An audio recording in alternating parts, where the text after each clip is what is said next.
Hey, it's NPR's Book of the Day. I'm Andrew Limbong.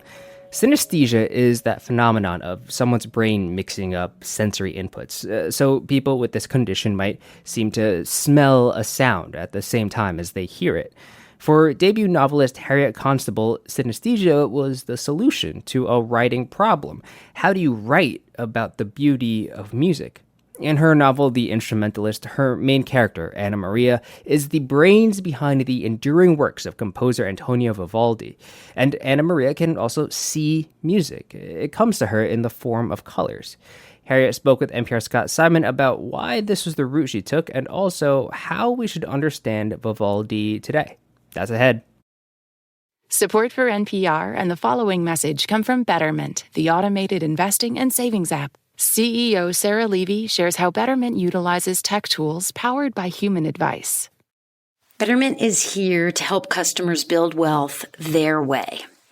And we provide powerful technology and complete human support where technology can deliver ease of use and affordability, and the people behind that technology can provide advice and guidance.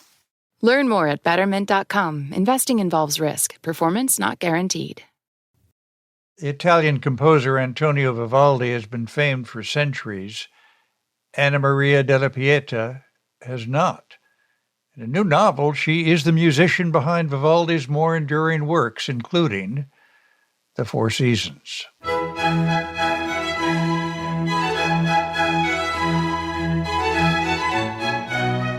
Harriet Constable's debut novel is The Instrumentalist. It begins in Venice around 1695 as the infant Anna Maria is abandoned by her mother, who is a prostitute outside of a girls' orphanage called the Pietà, and that's where she gets her name, Della Pietà. The orphanage has an elite orchestra, and as Anna Maria grows up, so does her musical talent. She catches the ear of Antonio Vivaldi, and later she becomes a violin virtuoso.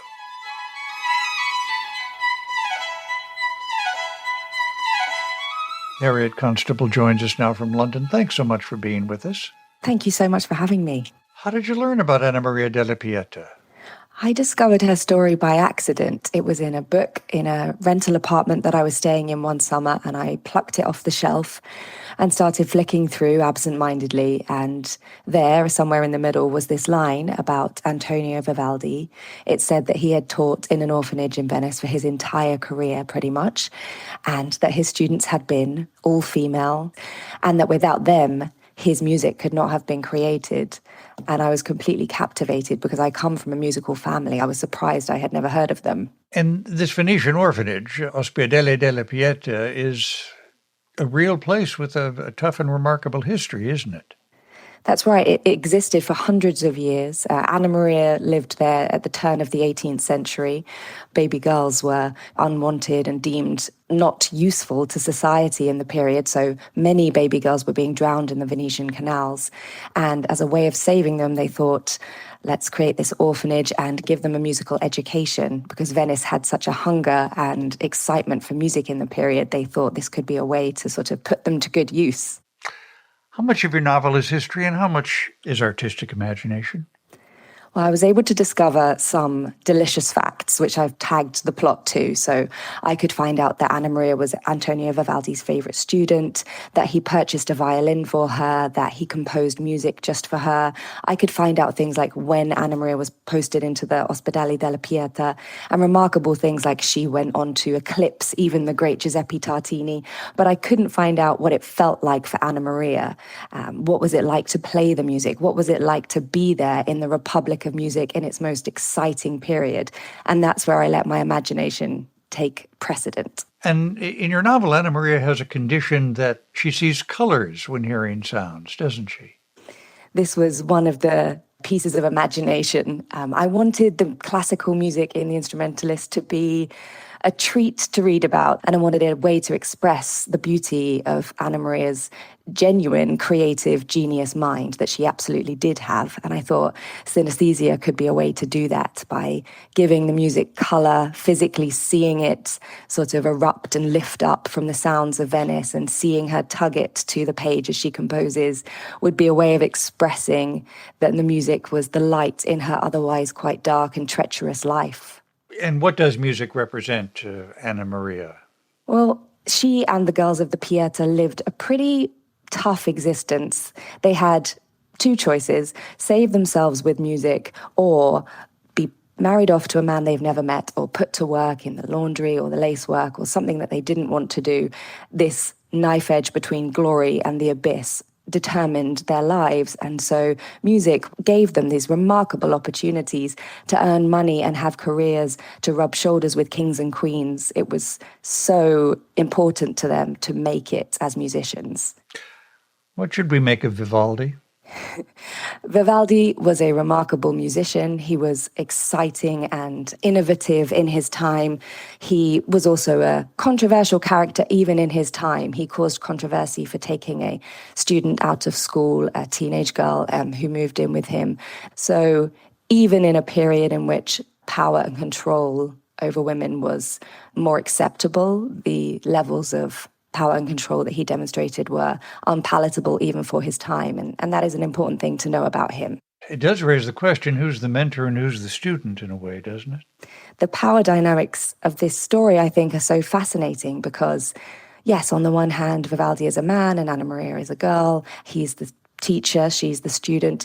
But music changes things because she has this prodigal talent, and when that talent threatens to eclipse the mentor, when the music takes over, that power gets challenged, and who actually is in control is interesting. It's something I've really enjoyed exploring in the book.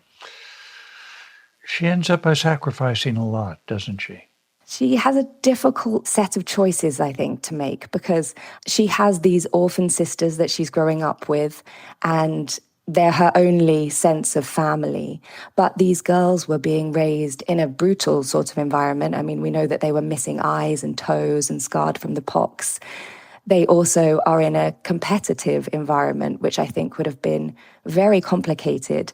Do they save themselves or do they save one another? There are only so many places at the top, and this would make decisions around friendships or success very toxic. And your novel and this whole story does make us contemplate how many creative powers are in our history, like Anna Maria, who have not been recognized, whose contributions we don't know. I think it's such an exciting time because there's so much still to discover. Our history is not finished, it's not complete. It's our best interpretation to date, and great pieces of art that we still value today are almost never created in silo. They're created in a sort of collaborative environment. And that's very much the case for this music.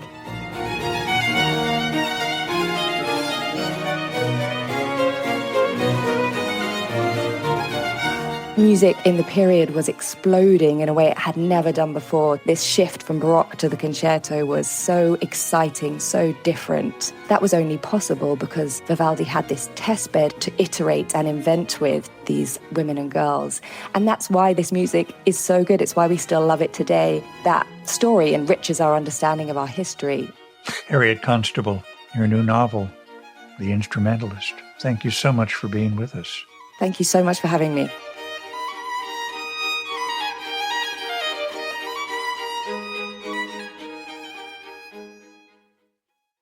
This message comes from NPR sponsor Mint Mobile. From the gas pump to the grocery store, inflation is everywhere. So Mint Mobile is offering premium wireless starting at just $15 a month. To get your new phone plan for just $15, go to mintmobile.com/switch. This message comes from Indiana University. Indiana University is committed to moving the world forward, working to tackle some of society's biggest challenges. IU makes bold investments in the future of bioscience and cybersecurity, cultivates visionary work in the arts and humanities, and prepares students to become global citizens by teaching more languages than any other university in the country. Indiana University. 9 campuses, 1 purpose. Creating tomorrow today. More at iu.edu.